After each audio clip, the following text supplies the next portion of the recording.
If you're in the market to buy a business or even thinking about purchasing a business, I'm sure you have a lot of questions. I know I had a lot of questions when I bought my first business back in 2004. Now, of all the questions that you could be asking yourself, I believe that there are only 3 questions, the answers to which could make or break the deal. So in today's video, I'm gonna go over these 3 questions that you absolutely need to ask and have the right answers if you're thinking about buying a business.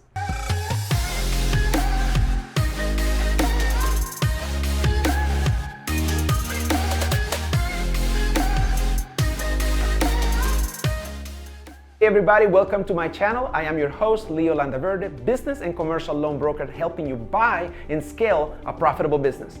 If you're thinking about buying a business someday, whether traditional or franchise, or if you own a business and trying to figure out how to scale so you can eventually exit the business, then you've come to the right place.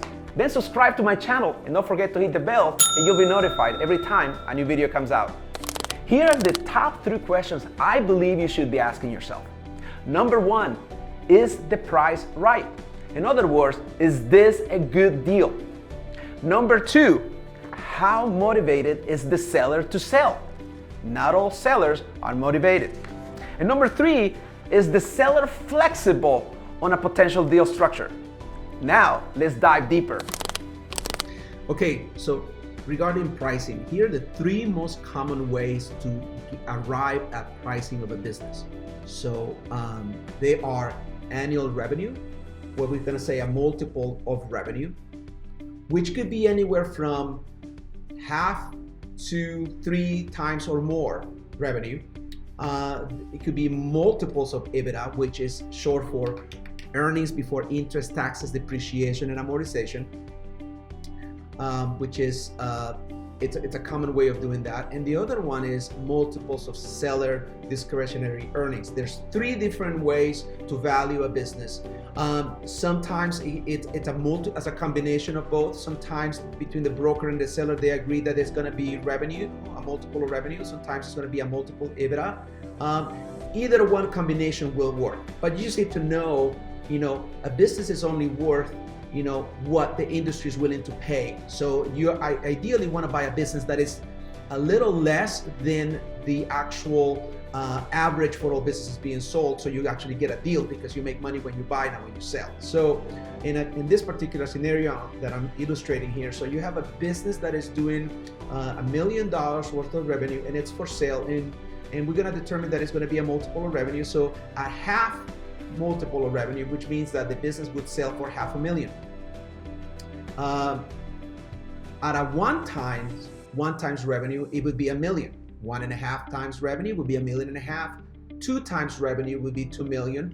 2.5 times revenue would be $2.5 million, and so forth and so on. Now, why would a business, what types of industries sell for multiples of revenue? Well, whenever you have a business that doesn't have a lot of cost of goods sold, so basically your net revenue is your gross profit, meaning that there is no cost of goods sold, there's no cost to the selling process. So an example of this, accounting firms, because they're heavy, high profit margin businesses, you see that an average accounting firm will say for 100 to 125% of annual revenue. So in this case, it will be 1.25 or $1,250,000 worth of annualized revenue, because we know that it's a high profit margin business, so there's not gonna be a ton of expenses. Are you stuck and trying to figure out how to buy your dream business? Let's connect. Drop me a comment below. I'm on a mission to help 10,000 people become business owners. Now, there are other businesses that actually trade more on multiples of EBITDA. So, which is your earnings before your interest, taxes, depreciation, and amortization. You're not, as a buyer, you don't really care about the interest portion of it, because the interest being paid on a loan, there are many reasons. Maybe the owner was mismanaging the business for a while and they actually had to take a loan and they are paying interest. So we exclude the interest portion. The taxes, they get excluded as well, because really if you're gonna have a profitable business, you're gonna pay taxes. You really wanna look at the business without the tax portion of it. Depreciation is a non-cash charge. So it is basically a way to really take your assets and expense them, so you're depreciating the value on the balance sheet, reducing hit its cost basis, but you're also taking that deduction into your P&L, into your income statement. So in that case, businesses can sell for 2.5 times EBITDA, 3 times EBITDA, 3.5 times, 4 times, etc. So say a business is selling for 4 times EBITDA and half times revenue. So their prices is it will be similar in this case, right? So in my experience, software companies tend to sell for really large number of EBITDA, right? It'd be 10, 12, 15. Companies that are very mature, that have been in business for a long time and have great revenues, they will sell for really high multiples of EBITDA. And really, every industry is a little different. Now, smaller businesses tend to sell for multiples of the seller discretionary earnings. Say, for instance, that there are expenses, like say you are the owner of the business and you're, because you really want to take advantage of, you want to expense a lot of your income. So say that you're paying yourself $150,000 a year. If the buyer was coming in and they don't need you anymore, maybe they can replace you for $75,000, but the equivalent or the difference between the actual salary that you would pay somebody you hire and the salary that the owner person sells, it gets added back because it's first an expense in the P&L and then it gets added back at the bottom.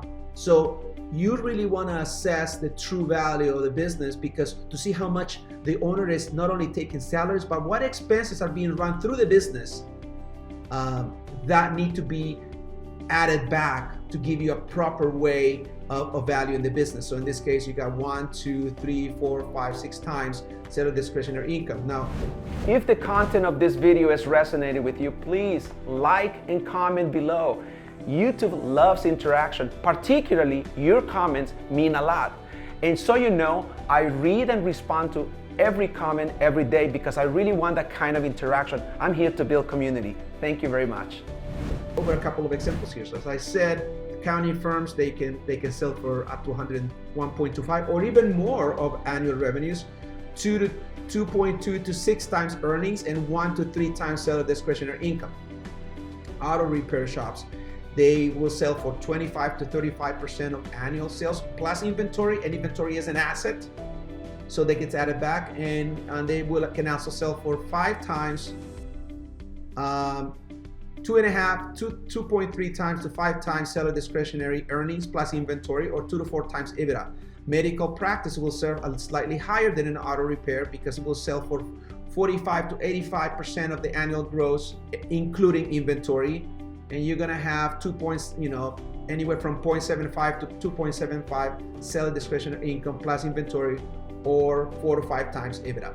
So that kind of gives you an idea of what pricing is so critical. You have to understand how the pricing for the business you're looking to buy kind of matches or fares against the industry average for the industry you're trying to get into. So I've said in other videos before that it's very important that you understand the industry you're getting yourself into, so you can maximize a business that is basically being operated poorly with a lot of expenses. And if you reduce some of those expenses, more will fall to the bottom line. So how motivated is the seller to sell? What I found in my experience is that there is a positive correlation between the amount of time that the business has been listed for sale with a business broker and the motivation of the seller. The longer the business has been around listed, the higher the motivation. Why? Because as weeks become months, then the seller starts to get nervous, right? And there are many reasons why a business is going to be for sale, right? The owner is retiring. Perhaps the owner has some health issues. They can no longer afford to work in the business. It's getting very weary and tired. Now, I did a video last week that I think you should watch. The link is going to be here. And we should talk about some of the reasons why, even when a seller is motivated, how likely they are to actually offer seller financing to sweeten up the deal. It may be for this been around for many months, and it may be that there are no buyers that have been pre-qualified for SBA finances, or the business itself doesn't qualify for SBA finances. For instance, there are some types of businesses that are very difficult to get SBA financing for. So those businesses where there is a lot of cash coming in, there are certain industries that the SBA is not friendly. tours. So that makes it very, very hard for the seller to sell. So the motivation has to do with the amount of money being put down, or the financing for the business, or the price of the business. So the longer the business has been for sale, chances are that the seller may be flexible on the price and terms. Which leads me to my next point, which is how flexible is the seller with a deal structure. Now, so if the price is right, and if there is enough motivation from the seller to sell for the ABC reasons that we talked about just last, then the likelihood of them being flexible with the deal structure is gonna be there. So, because then you can negotiate. Will the seller be willing to finance some, if not all, the deal? Now, can you imagine if you were, I get a lot of emails, literally on a regular basis, probably multiple emails a week, because I do a lot of SBA loans, and a lot of buyers really can't qualify for an SBA loan. Either their credit isn't there, they don't have enough of a down payment, because you need about at least a 10% down payment to get a 90% loan to the value of the business, or for other reasons, SBA financing is not available. So your next best choice is to get creative with the financing if the seller is open to it. And that may be either 100%, either 90% financing, so you rather than you actually put 10% down or 0% down, and then the seller finances the rest. Now, there are many ways that can work, but if the seller, the proof is on the pudding. If the seller is willing to finance the deal, it tells you that they believe strongly in the type of businesses that they have built. Now, for instance, I'm in the middle of a pretty good sized transaction right now. It's a $5 million transaction here in California. The two owners have been in business for a long time.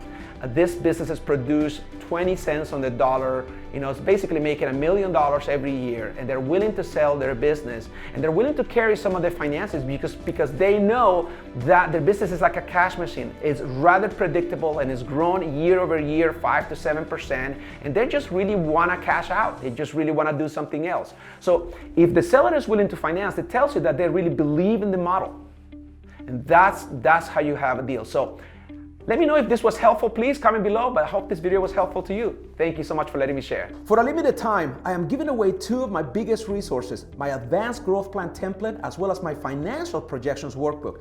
These 2 documents together have helped hundreds of business owners predict and achieve financial success in their business. Go ahead and click on the link below. They are my gift to you.